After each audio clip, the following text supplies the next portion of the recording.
Honourable member Shri मालूक नागर जी। Student के लिए नहीं हो रहा है पंच। अध्यक्ष जी, बहुत बहुत धन्यवाद, आपने बोलने का मौका दिया। और ऐसा लगता है कि ज़्यादातर हम लोग वही जो बिल है उसी को पढ़ के बोल रहे हैं, और इसमें जो बात रखी गई है देश में आने वाले भविष्य को देख करके जो ये कदम है बहुत ही अच्छा है और सराहना के लायक है। और पिछले दिनों हम देखते थे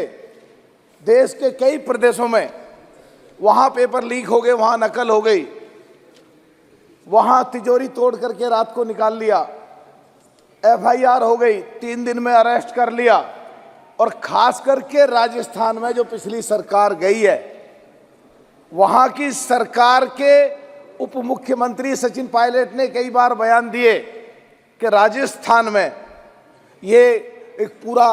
घोटाला और एक पूरा माफियागिरी चल रही है, इसकी जांच होनी चाहिए पैदल यात्रा की। तो मैं मंत्री जी बैठे हैं, इनकी DOPT की स्टैंडिंग कमेटी में भी हूँ, अभी वहाँ मीटिंग अटेंड करके आया हूँ। जो ये अमेंडमेंट लेके आए आगे के लिए कि करोड़ की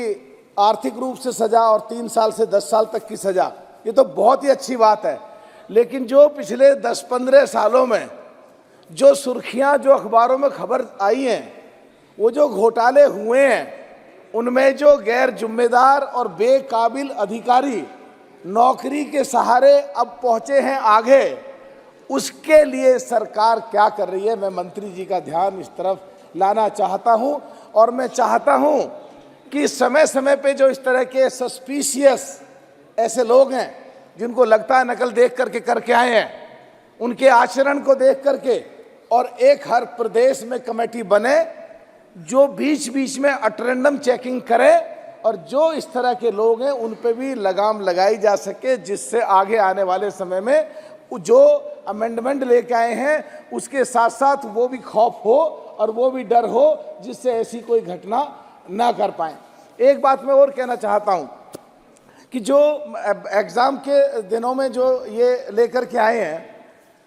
उसमें जो देश की सीमा पाकिस्तान और हिंदुस्तान की बाउंड्री पे, खासकर कश्मीर में, मंत्री जी कश्मीर से ही हैं, जो उस तरह के गांव हैं जो सीमा पे, उनके लिए जरूर कुछ ऐसा व्यवस्था हो, या तो वहाँ पे बड़े स्कूल और बड़े कॉलेज बनाए जाएं, या वहाँ पे ऐसे कोचिंग सेंटर खोले जाएं जिससे कि पूरे देश में उनको भी अपनी प्रतिभा दिखाने का मौका मिले, और इस सख्त कानून के होते हुए वो क्वालिफाई करके जाएं तो देश के लिए उनको एक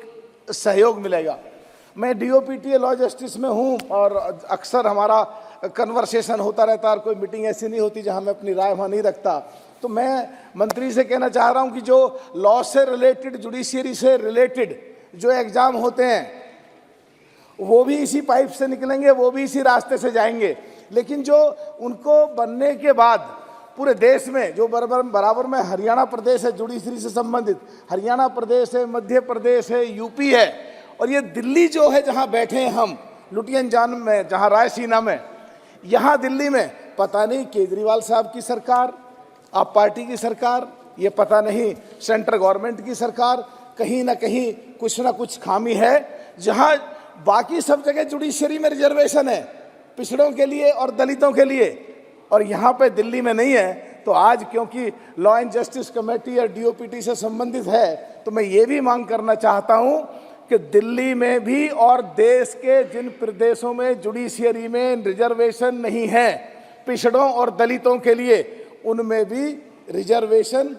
लाया जाना चाहिए। और एक बात और मैं कहना चाहता हूँ कि मंत्री जी से कि जो खास करके उत्तर प्रदेश देश का सबसे बड़ा प्रदेश है, और उसमें पश्चिमी उत्तर प्रदेश जहाँ पे बहुत पश्चिमी उत्तर प्रदेश में हमेशा मैंने पिछली बार भी मांग की थी कि वहाँ तो जो जुडिशियरी से संबंधित बात आई अलग प्रदेश बनाने की मैंने मांग की थी। वो 24 करोड़ के करीब लोग हैं और 8.5 करोड़ पश्चिम उत्तर प्रदेश में है। वो अलग प्रदेश इसको बनाया जाए, जो 1953 में मांग उठी। चौधरी ब्रह्म प्रकाश जी ने 1955 में, बाबा अंबेडकर साहब ने मांग करी, 89 में किसी त्यागी ने चिट्ठी लिखी, 2012 में कुमारी बहन मायावती जी ने प्रस्ताव पास करके भेजा, तो एक अलग प्रदेश ये बने। और जब तक इसमें देर लगे, मेरठ में आज दोबारा मांग कर रहा हूं कि हाई कोर्ट की बेंच की स्थापना हो।